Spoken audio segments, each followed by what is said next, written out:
সম্মানিত ভিউয়ার্স, আসসালামু আলাইকুম। দেশ ও দেশের বাহির থেকে যারা আমার ভিডিও দেখছেন তাদেরকে আমার পক্ষ থেকে জানাই শুভেচ্ছা। যারা কলা চাষ করেন তাদের জন্য আমার এই ভিডিও। কলা চাষ করে আপনি দ্বিগুণ লাভবান হতে পারবেন যদি আমার ভিডিওটি গুরুত্ব সহকারে দেখেন।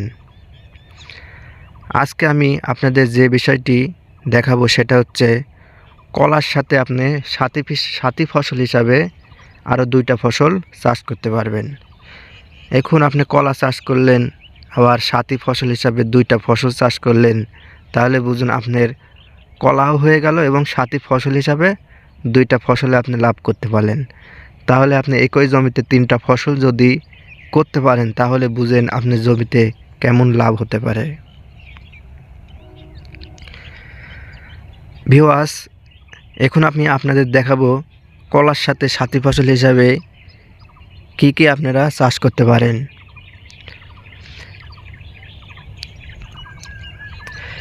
এই জমিতে প্রথমে আমি ধান লাগিয়েছিলাম, আল্লাহর রহমতে ধানও ভালো হয়েছে। পরবর্তী ধানের জমিতে আমি কলা লাগিয়েছিলাম।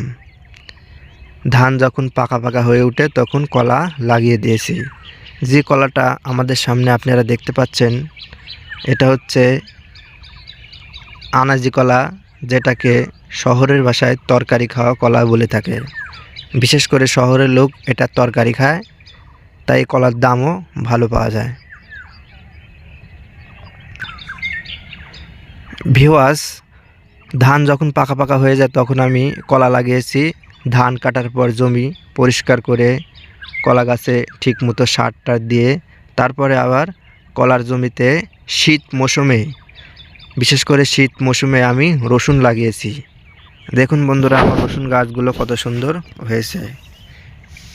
ভিডিওর মাধ্যমে আপনাদের আমি দেখানোর চেষ্টা করছি। দেখুন,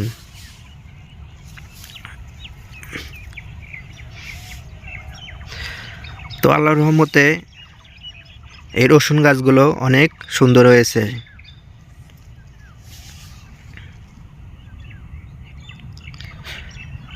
তো বন্ধুরা, যদি আপনারা মনে করেন কলার জমিতে প্রথমে ধান লাগালেন, ধানের ভিতরে কলা লাগালেন এবং তারপরে আবার রসুন লাগালেন, তাহলে বুঝুন আপনার একই জমিতে কয়টা ফসল হলো, কলা, ধান, রসুন। তাহলে 3টা ফসল আমি একই জমিতে করলাম। এবং এই জমিতে যদি মনে করেন আপনি রসুন না লাগিয়ে পেঁয়াজ লাগাতে পারেন তাহলে আরও ভালো হয়। দেখুন বন্ধুরা, আমি খানিক পেঁয়াজ লাগিয়েছি, আপনাদের ভিডিওর মাধ্যমে দেখাচ্ছি।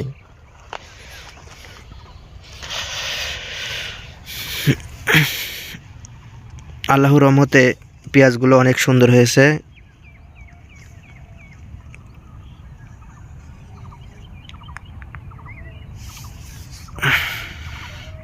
এই যে এটা হচ্ছে পেঁয়াজের ফুল।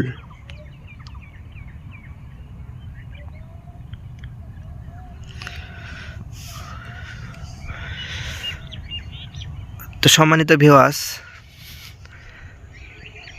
আপনারা যদি মনে করেন আমি যেভাবে কলার ভিতর সাথী ফসল হিসাবে রসুন অথবা পেঁয়াজ লাগিয়েছি, যদি আপনারা মনে করেন লাগাতে পারবেন, অবশ্যই ভালো একটি ফলাফল পাবেন।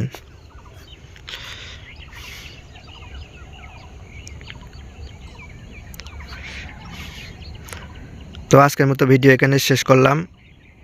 খুদা হাফেজ।